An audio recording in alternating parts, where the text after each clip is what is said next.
Kalau kemarin 3 jenderal polisi sudah dihukum lantaran ketahuan meloloskan buronan Joko Chandra, kini giliran institusi kejaksaan.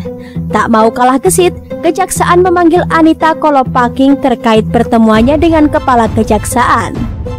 Ini tentunya akan menjadi babak baru pembersihan di 2 institusi penegak hukum kita, Polri dan Kejaksaan.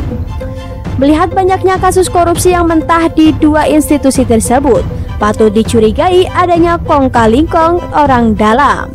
Untuk menjaga nama baik dan profesionalitas, sudah saatnya institusi hukum dibersihkan dari para mafia hukum. Kita juga berterima kasih kepada ahli forensik dunia maya yang bisa mengungkap kasus ini. Seperti yang diberitakan oleh Tempo.com, Kejaksaan Agung mengagendakan pemeriksaan terhadap pengacara Joko Chandra, yakni Anita Dewi Anggraini Kolopaking pada Senin 27 Juli 2020. Anita akan dipanggil terkait dugaan pertemuannya dengan Kepala Kejaksaan Negeri Jakarta Selatan, Anang Supriyatna. Iya, besok jadwalnya pukul 9 waktu Indonesia Barat, ujar Kepala Pusat Penegakan Hukum Kejaksaan Agung Heri Setiono saat dihubungi pada Ahad 26 Juli 2020.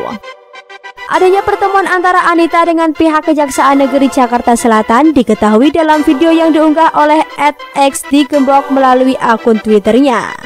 Pertemuan itu diduga berkaitan dengan keperluan Joko Chandra. Untuk dari beredarnya video, Kejaksaan Agung langsung memeriksa Anang. Hari mengatakan dari pemeriksaan pihaknya mengklarifikasi video pertemuan tersebut. Klarifikasi ya, intinya ada info di media sosial yang antara narasi dan video harus dicocokkan dan sudah kami periksa, ucap Hari. Selain itu, Kejagung juga telah memeriksa beberapa pegawai Kejaksaan Negeri Jakarta Selatan lainnya seperti Kepala Seksi Tindak Pidana Khusus, Kepala Seksi Intelijen, pegawai yang bertugas saat kejadian, dan salah satu tamu yang menemui. Namun, untuk salah satu tamu yang ditemui tak dibeberkan oleh Hari. Kita tunggu berita selanjutnya yang bersangkutan dengan menjalani sanksi tegas dan dipecat dari kejaksaan. Kalau perlu, mereka diseret ke ranah pidana seperti yang akan dilakukan Kapolri Idam Aziz terhadap bawahannya. Institusi penegak hukum harus menjadi contoh penegakan hukum yang tegas bagi orangnya sendiri. Melihat penurunan kinerja KPK belakangan ini, saatnya Polri dan Kejaksaan ujuk gigi. Tapi sebelumnya, 2 institusi tersebut harus bersih dari para mafia hukum. Apalagi mereka memiliki kewenangan menindak secara hukum, pembersihan seharusnya bisa dimulai dari diri sendiri. Setelah Polri dan Kejaksaan bersih, kita yakin penindakan ke koruptor dan penjahat negara akan bisa dilakukan secara tegas. Rakyat butuh aksi nyata tanpa banyak drama. Kalau sudah bisa menangkap pengacara Joko Chandra, sebenarnya lebih mudah mengurus kemana saja aliran dananya.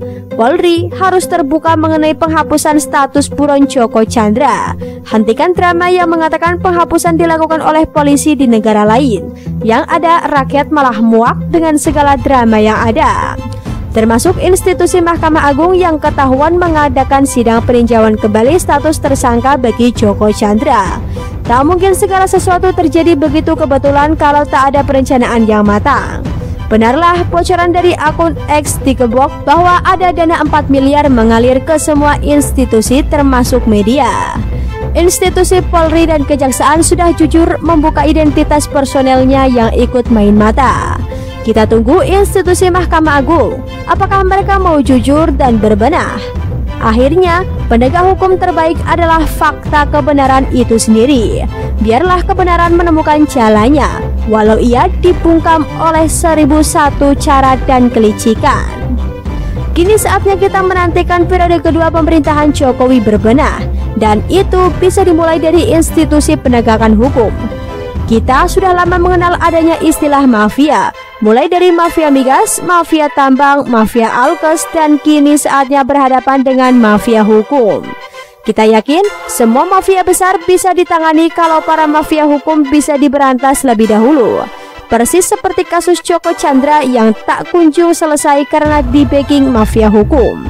Jadi, sikat dulu mafia hukum yang ada, baru kita bersih-bersih semua mafia yang ada. Belum terlambat di periode kedua ini untuk berbenah. Negara teramat kaya raya gak dirampok banyak orang tetap bisa bertahan. Kini saatnya mengembalikan kekayaan pada rakyat banyak dan untuk generasi mendatang. Dan semua itu bisa dimulai dengan menegakkan keadilan dan menjaga hukum tegak di atas segalanya. Bagaimana menurut Anda?